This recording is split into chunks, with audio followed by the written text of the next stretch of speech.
मैंने देखा कि एक औरत है जो कि इंडियन लिबास पहने हुए है और वो बार बार चक्कर लगा रही है दाएं से बाएं और मेरे सामने से बार बार गुजर रही है। एक तो चाइनीज़ पासपोर्ट था, एक मलेशियन पासपोर्ट था और तीसरा इसके पास ताइवानी पासपोर्ट था। मिस्टर मुजाहिद सॉरी, इस वक्त कोई मेल मुयस्सर नहीं है, फ़ीमेल हैं जो कि वो फुट मसाज वगैरह करते हैं। जो शख्स अल्लाह के लिए कोई चीज़ छोड़ देता है, अल्लाह ताला उससे बेहतर उसको अता फरमाते हैं। बिस्मिल्लाह रहमान रहीम। मुअज़्ज़ज़ नाज़रीन, हांगकांग से बिल्कुल करीब जुड़ा हुआ जो शहर है जिसमें ट्रेन भी जाती है और बाई सी भी जाते हैं और बाई रोड भी जाते हैं, वो शंजन शहर है। शंजन शहर असल में चाइनीज़ हुकूमत है, जिस वक्त कम्युनिस्ट हुकूमत का निज़ाम ज़रा सख्त था, यानी आप कह रहे हैं कि आज से 30 साल पहले उन्होंने शंजन शहर इसलिए बसाया था कि यहाँ पर हांगकांग करीब है, हांगकांग के साथ तजारत बड़ी आसानी से हो सकती है और थोड़ा सा उन्होंने ओपन माहौल उसको रखा ताकि तुज्जार के साथ मामलात करने में, डीलिंग करने में आसानी हो। वहाँ पे उन्होंने फिर दफातर बनाए।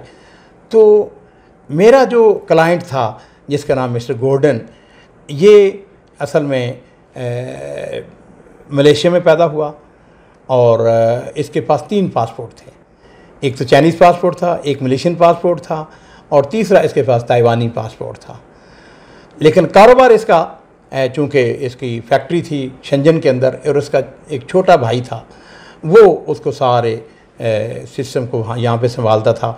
मैं जब भी चाइना जाता तो गॉर्डन मेरे लिए वहाँ से आ जाता और अपने भाई के यहाँ स्टे करता। तो मैंने एक मामूल रखा हुआ था कि एक दफ़ा हम एक होटल में गए, बड़ा अच्छा हमें होटल मिला, तकरीबन 4 स्टार होटल था वो। तो उस वक़्त उन्होंने कुछ सेल लगाई हुई थी, तो उन्होंने कहा कि अगर आप हमारे मेंबर बन जाएं तो आपको हमेशा कोई 25-30% आपको डिस्काउंट मिल जाया करेगा।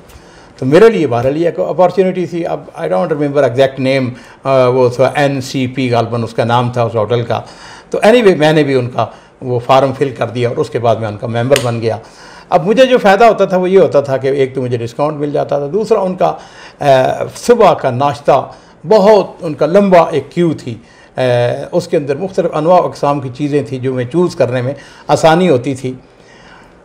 चाइना का एक दस्तूर समझ लीजिए कि वो आम तौर पर जोड़ा जोड़ा होते हैं, तो मैं तो खैर अकेला होता था। तो मैं हमेशा जब बुकिंग करवाता था मैं उनसे कहता था भाई नाश्ता हमारे 2 आदमी होंगे, एक अपने लिए और एक मैं जिसका समझ लीजिए कि मेहमान होता था या जो मेरा क्लाइंट होता था। तो मैं सुबह गॉर्डन को साथ मिला लेता था और गॉर्डन के साथ मैंने बहुत कारोबार किया। वो एक्चुअली मुझे फैसिलिटी भी देता था, गाड़ी उसके पास थी, गाड़ी खुद ड्राइव करता था। घंटों के हिसाब से मैं उसके साथ, यानी इसको लफ्ज़ इस्तेमाल करने में मुझे इजाज़त दे, खपता था उसके साथ। गॉर्डन ऐसे होना चाहिए, गॉर्डन ऐसे होना चाहिए। फिर वो अपने इंजीनियर को बुलाता, इंजीनियर के साथ हम डिस्कशन करते। तो वो लंबी बातें हैं, लेकिन जो मैं आपको बात बताना चाहता हूँ वो ये थी कि एक दफ़ा मैं चाइना गया तो थका हुआ था बुरी तरह। उस वक़्त हमारा वो मुलाज़म था अब्दुल करीम। तो मैं होटल में जब पहुंचा तो मुझे थकावट की जैसे नींद नहीं आ रही थी। तो मैंने अब्दुल करीम से कहा, मैंने कहा अब्दुल करीम ऐसा करो, रात के 11 बज रहे थे, मैंने कहा ऐसा करो कि कोई बंदोबस्त करो, कोई मुझे आके दबा दे, वो फुट मसाज करने वाले होते हैं ना, तो उनको बुलवाओ। अब मुझे कहने लगा कि उससे सारा टेलीफोन पे पर रब्ता करके कहने लगा कि मिस्टर मुजाहिद सॉरी, इस वक्त कोई मेल मुयस्सर नहीं है, फ़ीमेल हैं जो कि वो फुट मसाज वगैरह करते हैं। अजीज़ों, मैंने अल्लाह ताला से की दुआ की। मैंने कहा कि मेरा ईमान अभी इतना कमज़ोर नहीं है कि मैं खुदा न खास्ता लड़कियों से फुट मसाज कराता फिरूं या अपना जिस्म दबाऊँ। अगर मेल मिलता है तो ठीक है। उसने कहा जी मेल तो नहीं है। तो मैंने जो अल्लाह ताला से दुआ की, मैंने कहा या अल्लाह, तेरे नबी अलैहिस्सलातु वस्सलाम का फरमान है कि मन तरकल शैअन लिल्लाहि अव्वदहुल्लाहु खैरन मिनहा, कि जो शख्स अल्लाह के लिए कोई चीज़ छोड़ देता है, अल्लाह ताला उससे बेहतर उसको अता फरमाते हैं। तो या अल्लाह, तू सिर्फ मुझे नींद दे दे इस वक्त, कि अगर मुझे नींद आ जाए तो अल्हम्दुलिल्लाह आदमी फ्रेश हो जाता है। आप यकीन जानिए नाज़रीन कराम, उधर मैंने दुआ की और उधर बिल्कुल उसी वक्त, यानी विद इन 1 or 2 मिनट्स ऐसी गहरी नींद आई कि अल्हम्दुलिल्लाह सुम्मा अल्हम्दुलिल्लाह, फजर के वक़्त ही मेरी आँख खुली। एक दफ़ा मैंने वो NCP में होटल में ठहरा हुआ था। तो फजर की नमाज़ पढ़ने के फ़ौरन बाद मेरा एक मामूल है कि मुझे नींद नहीं आती जब तक सूरज न निकल आए। और अल्हम्दुलिल्लाह सुम्मा अल्हम्दुलिल्लाह मेरी ख्वाहिश यही होती है कि मैं जिस जगह भी हूँ 2 रकतें अशराक की पढ़ के ही मैं सोता हूँ। अज़ीज़ों, एक दिन मैंने फ़जर की नमाज़ पढ़ी। अब फ़जर की नमाज के बाद नींद तो आती नहीं थी, तो मैं नीचे उतरा। अंधेरा था अभी हल्का हल्का, तो मैंने वो सड़क के ऊपर पैदल चलना शुरू कर दिया। उस ज़माने में जो 5 स्टार होटल थे वहाँ से बसें चलती थी जो कि हांगकांग लेके जाती थी, और मैंने 2 दिन के बाद हांगकांग जाना था। तो ऐसे मेरे दिल में आया, मैंने कहा चलो वक्त भी है मेरे पास, तो चलो साथ ही 5 स्टार होटल है जहाँ से वो बस मिलती है या कोस्टर मिलती है, तो मैं वहाँ चलता हूँ अभी। और मैंने इस दौरान टैक्सी वाले को इशारा किया और टैक्सी रुक गई। तो मैंने उसमें बैठा, उसको मैंने कहा कि भाई वो होटल है फलां, मेरा ख़्याल है 5 मिनट का वहाँ से फासला था। बहरहाल वहाँ पर पहुँच गए। जिस वक्त उस होटल में पहुँचा मैं, तो वहाँ पर मैंने देखा कि अभी लोग सफाई कर रहे हैं, अमला नहीं आया है। हाँ जी, ज़ाहिर बात है कि अभी सूरज नहीं निकला था, बस निकलने वाला था।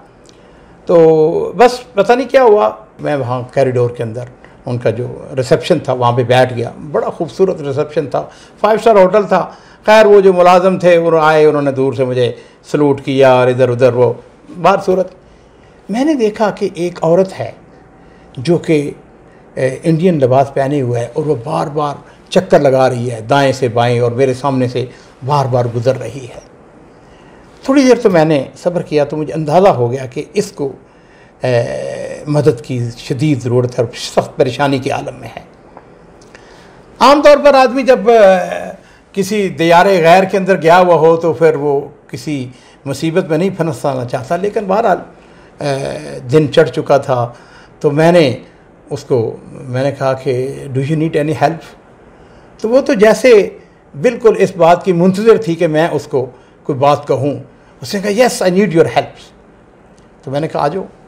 खैर वो जब आ गई तो मैंने पूछा कि लिबास से पता चल रहा था कि वो इंडियन है, माथे पे उसने वो तिलक लगाया हुआ था, ऐसे ही पता चल रहा था कि वो हिंदू है। तो होगी उसकी उम्र कोई 30 साल 30-32 साल।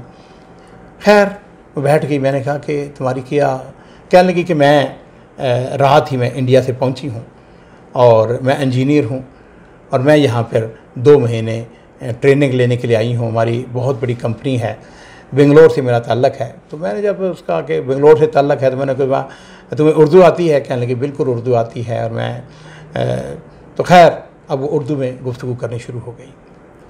अज़ीज़ों, जो मैं बात आपको बताना चाहता हूँ कि मुसलमान हर जगह दाई है, जिस जगह उसको मौका मिले उसने इस्लाम की दावत को फैलाना है। पहली बात तो मैंने जब उसको थोड़ा सा तसल्ली दी तो मैंने कहा तुम्हारी प्रॉब्लम क्या है? कहने लगी प्रॉब्लम यह है कि वो कंपनी जिसमें मैंने जाके काम करना है उसके रिप्रेजेंटेटिव ने कहा था कि मैं तुम्हें एयरपोर्ट से ले लूँगा, लेकिन वो आया नहीं और मैं अभी परेशान हाल हूँ और मैं यहाँ पे पहुँच गई हूँ। मैंने उनको टेलीफोन तो किया है लेकिन अभी को आ नहीं रहा, तो मैं परेशान होकर कहीं। मैंने कहा तो सेफ़ हाथों में है, डोंट वरी, बैठ जाओ यहाँ पे। तो मैंने उससे कहा कि तुम चाय पियोगी? कहने लगी कि हाँ चाय की ज़रूरत है। क्या ब्रेकफास्ट? कहने लगे नहीं ब्रेकफास्ट मैंने बुर्श नहीं किया हुआ है और ब्रेकफास्ट तो नहीं, मुझे चाय आप पिला दें। खैर मैंने वो इशारा किया, वो खैर चाय लेके आ गए। अब गुफ्तगू शुरू हो गई। अज़ीज़ों, हम अल्हम्दुलिल्लाह मुसलमान हैं। मुझे उसने एक बड़ी अजीब बात कही। कहने लगी कि मेरा वालिद, हम हिंदू हैं, लेकिन मेरा वालिद मुझे ये कहा करता था कि कॉलेज और यूनिवर्सिटी के अंदर तुमने मुसलमान लड़कियों के साथ फ्रेंडशिप करनी है, उनके साथ दोस्ती करनी है। चुनांचे मेरी बहुत सारी जो फ्रेंड्स थी वो मुसलमान थी और मैं अपने सर के ऊपर बिल्कुल जिस तरह वो दुपट्टा लेती थी उसी तरह दुपट्टा लेके कॉलेज और यूनिवर्सिटी जाती थी। मेरा वालिद जो था वो हमें हर वक्त इस बात की तलकीन करता था कि तुमने पर्दा करना है और पर्दे के अंदर रहना है। मुझे कहने लगी, मैं शादीशुदा हूँ, मुझे आज भी उसके अल्फाज याद हैं। कहने लगी अपने बेटे को, मैं छोटा बच्चा था उसको मैं छोड़ आई हूँ, मेरा मन नहीं लग रहा है। तो बहरहाल मैंने इस बात को फ़ील किया। औरत महमकान कितनी भी वो बहादुर हो, कितना भी उसके अंदर कॉन्फिडेंस हो, वो बहरहाल कमज़ोर है। अल्हम्दुलिल्लाह, अल्लाह का शुक्र है, मुझे मौका मिला, मैंने उसको इस्लाम की तालीमात से जो मैं आगाह कर सकता था वो उसको आगाह किया। बल्कि मुझे ये बताते हुए कोई हरज ने मेरे से पूछ लिया, मैंने कहा कि तुम्हारे पास कोई यहाँ की लोकल करेंसी है? कहने लगी नहीं, लोकल करेंसी तो कोई नहीं, मतलब गालबन उसके पास इंडियन करेंसी भी नहीं थी। तो खैर मैंने उसको थोड़ी सी करेंसी दी। मैंने कहा कि अगर तुम्हें ज़रूरत पड़े तो हो सकता है कि ये पैसे थोड़े से तुम्हारे काम आ जाएं। खैर वो हम इस्लाम के हवाले से वो अपने मेरे तजर्बात मुझे शेयर करती रही, और उसका बार बार यही असरार था कि हम जब घर से बाहर निकलती थी हम पर्दा करके निकलती थी, और पर्दे की अफादियत का उसका यही कहना था कि ये पर्दा जो है ये बेशुमार मसाइल का हल मौजूद है।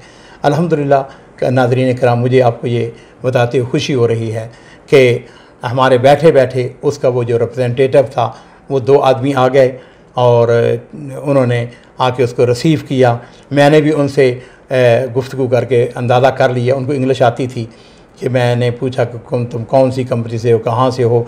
जब मुझे ये तसल्ली और यकीन हो गया कि ये सेफ़ हाथों में है तो फिर हमने अल्हम्दुलिल्लाह उसको छोड़ा, उसको खुदाफिज़ कहा। मैं अल्लाह ताला से दुआ करता हूँ कि हो सकता है कि उसने इस्लाम कबूल कर लिया हो। व आखिर दावाना अल्हम्दुलिल्लाहि रब्बिल आलमीन।